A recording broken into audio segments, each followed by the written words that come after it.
بسم اللہ الرحمن الرحیم۔ اجازت ہے بسم اللہ۔ خدا وہ خالق کائنات ہے، وہ خالق لم یزل ہے، جس کی کائنات کو بنانے کی غرض جو ہے وہ یہ ہے کہ انسانیت ہدایت یافتہ ہو جائے۔ اس خالق کو وہ محتاج ہدایت نہیں، وہ خالق ہدایت ہے۔ اور اس نے جس مخلوق کو خلق کیا، ان تمام مخلوقات میں سے اس نے حضرت انسان کو اشرف المخلوقات بنایا۔ اور اس خدا نے چاہا کہ جسے میں نے اپنی تمام مخلوقات میں سے افضلیت دی ہے، برتری دی ہے، تو اب حق بنتا ہے کہ ہدایت بھی اسے ہی کی جائے، اس لیے کہ اس نے کسی بھی مخلوق کو عقل سلیم جیسی نعمت سے نہیں نوازا تھا۔ اس نے کائنات میں ہر طرح کی مخلوق بنائی، بہتر سے بہتر چرند اور بہتر سے بہتر پرند اور بہتر سے بہتر شجر، اور کائنات میں انسانیت کی نظروں کو چدھیا دینے والے ایسے حسین مناظر بنائے، لیکن اس میں سے کسی ایک مخلوق کو بھی اللہ نے عقل عطا نہیں کی۔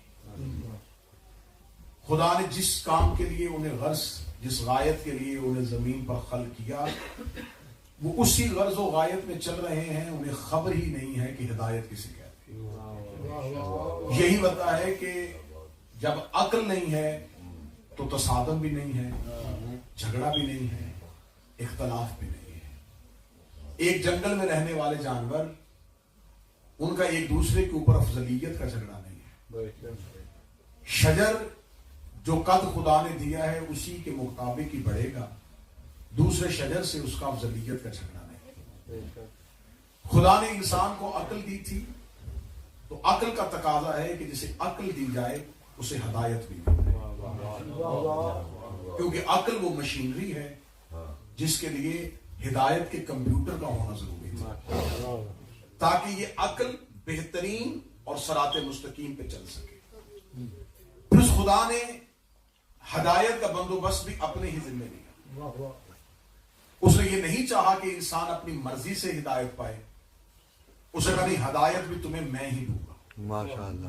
اور وہ ہدایت کے معاملے میں اتنا سخت ہے کہ اس نے انسان جس کو ہدایت چاہیے تھی، اس کے پیدا ہونے سے پہلے ہادی کو خلق کیا۔ اگر وہ انسان کو پہلے خلق کرتا اور ہادی کو بعد میں خلق کرتا تو آج انسان یہ کہہ دیتا کہ انسان پہلے ہے، ہدایت بعد میں۔ اس نے جب حضرت انسان کو زمین پہ بھیجنا تھا تو اس نے جسے سب سے پہلے اتارا اسے سب سے پہلا ہادی بنایا۔ وہ خدا ہدایت کے معاملے میں کتنا رحیم ہے کہ اس نے ہدایت کا انتظام پہلے کیا اور انسان کو بعد میں خلق کیا۔ جب اس نے ہدایت کا بندوبست بنا دیا، ہدایت کا انتظام کر دیا، تو اس نے پھر زمین پر دو وجود اتارے، ایک نر اور ایک مادہ، ایک مذکر اور ایک مؤنث، ایک مرد اور ایک عورت۔ جسے مرد بنایا اسے آدم کہتے ہیں، جسے مستور بنایا۔ پھر اس کے بعد اس نے ہدایت کے سلسلے کو جاری کر دیا۔ پھر اس کے بعد اس نے جتنے بھی ہادی بھیجے وہ سارے کے سارے مرد بنائے، کسی مستور کو ہادی نہیں بنایا، اور ہر دور کی مستور کو ہر دور کے مرد کا محتاج کر دیا۔ اگر کسی بھی دور میں کوئی خاتون ہدایت لینا چاہتی ہے تو اب اس کے لیے ضروری ہے کہ وہ اس دور کے مرد ہادی کے پاس جائے۔ اس خدا نے مستورات کے لیے خواتین میں ہادی نہیں بنائے،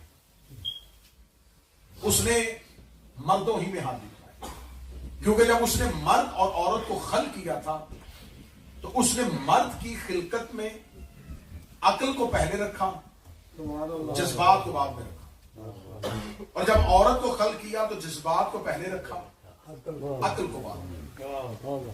یہی وجہ ہے کہ آج تک حضرت انسان جو ہے وہ خاتون کو ناقص العقل کہتے ہیں۔ خاتون کی عقل ناقص نہیں ہے، خاتون کی عقل پہ اس کے جذبات مقدم ہیں. جذبات پہلے ہیں, عقل بعد میں. مرد کے ہاں عقل پہلے ہے, جذبات بعد. یہ خدا نے خواتین پہ ظلم نہیں کیا, احسان کیا. خدا نے عورت کے جذبات کو اس کی عقل پہ غالب اس لیے کیا کہ قربانیاں ہمیشہ جذبات دیتے ہیں, عقل نہیں دیتے. خدا نے اس خاتون سے قربانی لینی ہے زمین پہ. اس نے اپنی زندگی نچوڑ کے اپنے بچے کو حیات دے دی. یہ فیصلہ جذبات کر سکتے ہیں, عقل نہیں کر سکتے. مرد کے گھر میں رہ کے اس کی محکومہ بننا, اس کی اولاد کو پالنا, یہ فیصلے جذبات کے ہیں, عقل کے. قربانیاں ہمیشہ جذبات دیتے ہیں, عقل نہیں دیتے. عقل کی نظر سے کربلا دیکھو گے کبھی سمجھ نہیں آئے گی. عقل مندوں سے پوچھو گے تو وہ کہیں گے کربلا گھاٹا ہے, موت سامنے تھی کیوں چلے گئے. لیکن جب عشق والوں سے پوچھو گے وہ کہے گا وقتی طور پہ گھاٹا نظر آ رہا لیکن ہمیشہ کے لیے عزت تھی. اس لیے ہر چیز عقل سے نہیں دیکھی جاتی, کچھ چیزیں عشق سے بھی دیکھی جاتی. عقل مند اگر ہر چیز کو عقل سے دیکھیں گے تو مذہب سمجھ میں نہیں آئے. عقل تقاضا ہی نہیں کرتی کہ باپ بیٹے کی گردن پہ چھری رکھے. عقل تقاضا ہی نہیں کرتی کہ آگ کے اندر کود جاؤ.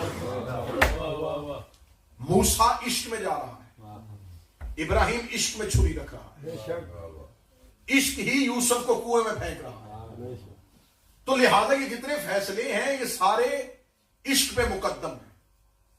لہذا ہر چیز عقل سے نہیں جانچی جاتی, کچھ چیزیں عشق سے جانچی جاتی. میں صدر کہوں گا اور مجھے نہیں خبر کہاں تک جائے گی. عزاداری عقل سے دیکھو یہ تو اور نظر آئے گی,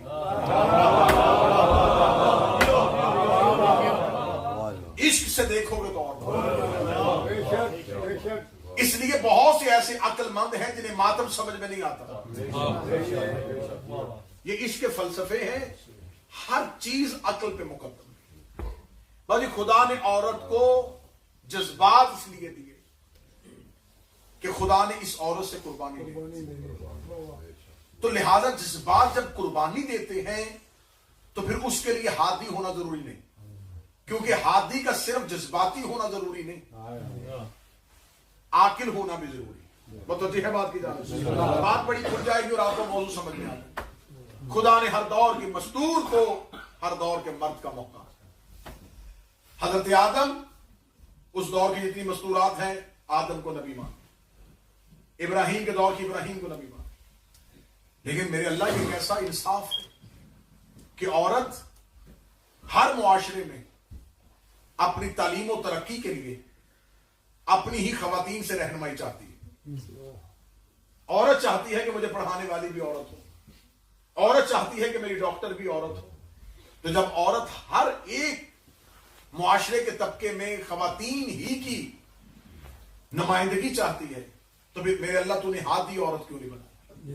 خدا نے ہر دور میں اگر کسی مرد کو نبی بنایا تھا تو اس دور میں ایک عورت کا کردار اتنا بلند کیا کہ وہ نبی کے ہوتے ہوئے اس دور کی عورتوں کے لیے اسوہ حسنہ تھا. بے شک وہ نبی نہیں تھی لیکن اس کا کردار اتنا بلند تھا کہ اس دور کی خواتین اس عورت کی تعلیم پاتی. اگر حضرت آدم نبی ہیں تو سیرت حوا کی چلے گی, بات ابراہیم کی ہوگی تو تذکرہ حاجرہ کا بھی ہوگا. حضرت حاجرہ کی دور میں تو عزت اتنی بلند ہو گئی تھی عورت کی کہ اللہ نے آج تک قیامت تک کے لیے مردوں کو عورت کی سنت پہ حج کرنے کو کہا. یہ کعبے کے چکر, یہ صفا و مروہ پہ دوڑنا, یہ حضرت حاجرہ کی سنت. خدا نے ابراہیم کے دور میں عورت کو بلند کر دیا, اتنا بلند کر دیا کہ اس کے اسوہ کا نام حج بنا دیا. عورت آدم کے دور میں تھی تو عزت کم تھی, ابراہیم کے دور میں پہنچی تو عزت بلند ہو گئی, موسیٰ کے دور میں پہنچی تو آسیہ کی صورت میں اور بلند ہو گئی. پہنچتے پہنچتے جب عورت حضرت عیسیٰ کے دور میں آئی تو عزت میں اتنی بلند ہو گئی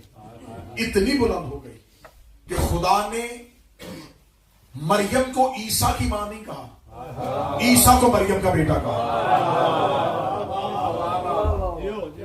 خدا نے یہ نہیں کہا اے مادر عیسیٰ، خدا نے عیسیٰ سے کہا اے مریم کے بیٹے۔ کیوں؟ عورت عزت میں بلند۔ اب یہ عورتیں وہ جو ہیں ان کے پاس ہر دور میں اسوہ ہے، عہدہ نہیں۔ لیکن مجھے جس شہزادی کی بات کرنی ہے اس کے پاس صرف اسوہ نہیں، عہدہ نہیں۔